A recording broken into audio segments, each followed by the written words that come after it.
ഇനി നമുക്ക് ഒരു ചുക്ക് കാപ്പി ഉണ്ടാക്കാം. അപ്പം വളരെ പെട്ടെന്ന് ഉണ്ടാക്കാൻ പറ്റും. അതുപോലെ തന്നെ വളരെ കുറച്ച് സാധനങ്ങൾ മാത്രമേ ഇതിനും ആവശ്യമുള്ളൂ. ഇപ്പോഴാണെങ്കിൽ നല്ല വിൻ്റർ സീസണൊക്കെ അല്ലേ, എല്ലാവർക്കും രാവിലെ എണീക്കുമ്പം ഒച്ചയടപ്പും ചുമയും ഒക്കെ വരുന്ന ഒരു സമയമാണല്ലോ. അപ്പം ഒരു ചുക്ക് കാപ്പിയൊക്കെ ഉണ്ടാക്കി രാവിലെ കുടിക്കുകയാണെങ്കിൽ നമ്മുടെ ചുമയിൽ നിന്നും ജലദോഷത്തിൽ നിന്നൊക്കെ രക്ഷപ്പെടാൻ നമുക്ക് പറ്റും.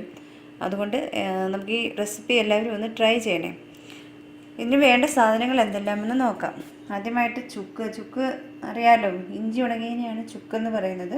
അപ്പോൾ ഞാനിവിടെ ചുക്കിൻ്റെ പൊടിയാണ് എടുത്തേക്കുന്നത്, ചുക്ക് പൊടി. അത് ഞാനിവിടെ ഒരു 1/2 ടീസ്പൂൺ ചുക്ക് പൊടി എടുത്തിട്ടുണ്ട്. പിന്നെ ജീരകപ്പൊടി ഒരു 1/4 ടീസ്പൂൺ, ഏലക്കാപ്പൊടിയും 1/4 ടീസ്പൂൺ, കുരുമുളക് പൊടി അതും ഒരു 1/4 ടീസ്പൂൺ. പിന്നെ കരിപ്പൊട്ടി ആവശ്യത്തിന് ഞാനിവിടെ ഒരു 2 ചെറിയ പീസസ് എടുത്തിട്ടുണ്ട്. നിങ്ങളുടെ മധുരത്തിന് ആവശ്യത്തിന് കരിപ്പെട്ടി എടുക്കുക. പിന്നെ കരിപ്പെട്ടിക്ക് പകരം വേണമെങ്കിൽ ശർക്കര കരിപ്പെട്ടി ഇല്ലയെന്നുണ്ടെങ്കിൽ നമുക്ക് ശർക്കര വേണമെങ്കിൽ ചേർക്കാം. അതിന് ശർക്കരയും ഇല്ലെങ്കിൽ കൽക്കണ്ടമോ ഒക്കെ ചേർക്കാം. അപ്പോൾ അങ്ങനെ നമുക്ക് ഇത് ഉണ്ടാക്കി കുടിക്കാം. കൽക്കണ്ടവും ചുമയ്ക്ക് നല്ലൊരു സാധനമാണ്. അപ്പം കരിപ്പൊട്ടി ഉണ്ടെങ്കിൽ കരിപ്പൊട്ടിയാണ് നല്ലത്. പിന്നെ വേണ്ടത് ഞാനിവിടെ ഒരു വെളുത്തുള്ളി എടുത്തിട്ടുണ്ട്, വെളുത്തുള്ളി അല്ലി എടുത്തിട്ടുണ്ട്, ഒരു ചുവന്നുള്ളി എടുത്തിട്ടുണ്ട്. ഇത് നിങ്ങൾക്ക് വേണമെങ്കിൽ ചേർത്താൽ മതി. ചുവന്നുള്ളി വെളുത്തുള്ളിയൊക്കെ ചുമയ്ക്കൊക്കെ നല്ലതാണ്, അതുകൊണ്ടാണ് ഞാൻ എടുത്തത്. പിന്നെ കാപ്പിപ്പൊടി ഞാനിവിടെ ഒരു 1/4 ടീസ്പൂൺ ഉപയോഗിക്കുന്നുണ്ട്. പിന്നെ വെള്ളം ആവശ്യത്തിന്. അപ്പോൾ ഇത്രയും സാധനങ്ങളാണ് നമുക്ക് ഈ ചുക്ക് കാപ്പി ഉണ്ടാക്കുന്നത്. ഇത് ഞാനിവിടെ ഒരു 2 പേർക്കുള്ള കാപ്പിയാണ് ഉണ്ടാക്കുന്നത്. അതായത് 2 ഗ്ലാസ് വെള്ളം എടുക്കുന്നുണ്ട്. അതായത് ഞാനിവിടെ ഇതുപോലെ ഒരു ഗ്ലാസ്സിന് 2 ഗ്ലാസ് വെള്ളം ഉപയോഗിക്കുന്നുണ്ട്. നിങ്ങൾക്ക് ആവശ്യമായ വെള്ളം എത്ര അംഗങ്ങളുണ്ടോ അതിനനുസരിച്ച് വെള്ളവും കരിപ്പൊട്ടിയും ഒക്കെ ചേർത്തിട്ട് അതുപോലെ മറ്റ് സാധനങ്ങളുടെ അളവിൽ കൂട്ടുകയും കുറയ്ക്കുകയൊക്കെ ചെയ്ത് ഉണ്ടാക്കിയെടുക്കാവുന്നതാണ്. അപ്പോൾ ഇനി നമുക്ക് നോക്കാം ഇതെങ്ങനെയാണ് ഉണ്ടാക്കുന്നതെന്ന്. നമുക്ക് ആദ്യമായിട്ട് ഒരു സോസ് പാനിനകത്ത് ഒരു 2 മണിക്കൂർ എടുത്തിട്ടുണ്ട്. അപ്പോൾ അതൊന്ന് ചൂടാക്കാം. 2 കരിപ്പൊട്ടി ഇട്ട് കൊടുക്കാം, 2 പീസ് കരിപ്പൊട്ടി. അതിൻ്റെ കൂടെ തന്നെ നമുക്ക് ഈ വെളുത്തുള്ളിയും ചുവന്നുള്ളിയും ഇട്ട് കൊടുക്കാം. ഇനി ഈ കരിപ്പൊട്ടിയും വെള്ളവും ഒക്കെ ഒന്ന് തിളച്ച് വന്നിട്ട് നമുക്ക് ബാക്കിയുള്ള സാധനങ്ങൾ ഇട്ട് കൊടുക്കാം.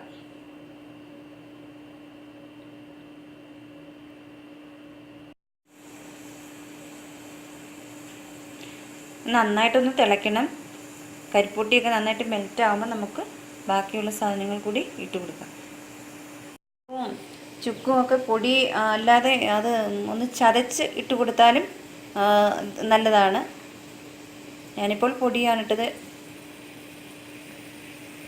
കാപ്പി നന്നായിട്ട് തിളച്ച് വരുന്നുണ്ട്. നന്നായിട്ട് തിളച്ച് നിന്ന് കുറച്ച് വെള്ളം ഒന്ന് വറ്റണം. അപ്പോഴാണ് ഇതിൻ്റെ യഥാർത്ഥ ഒരു ഗുണം നമുക്ക് കിട്ടുന്നത്. ഇനി നമുക്കിതിലേക്ക് കുരുമുളക് ഇട്ട് കൊടുക്കാം, കുരുമുളക് പൊടി.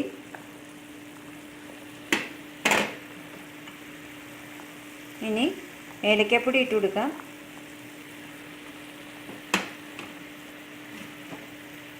ജീരകപ്പൊടി ഇട്ട് കൊടുക്കാം.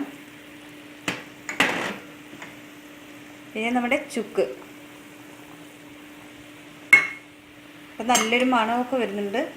ഇനി നമുക്ക് ലാസ്റ്റിൽ നമ്മളിത് ഫ്ലെയിം ഓഫ് ചെയ്യുമ്പോൾ കാപ്പിപ്പൊടി കൂടി ചേർത്ത് കൊടുക്കാം.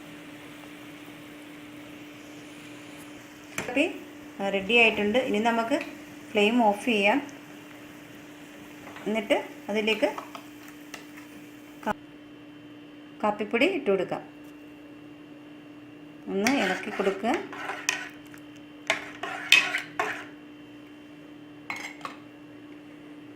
ഇനി നമുക്കിതൊന്ന് അരിച്ചെടുക്കണം.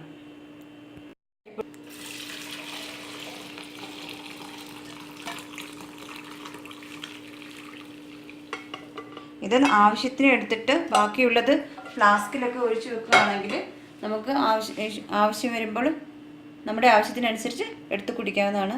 ഇനി നമുക്കിതൊരു ഗ്ലാസ്സിലേക്ക് ഒഴിക്കാം. അങ്ങനെ നമ്മുടെ കരിപ്പൊട്ടി കാപ്പി റെഡിയായി.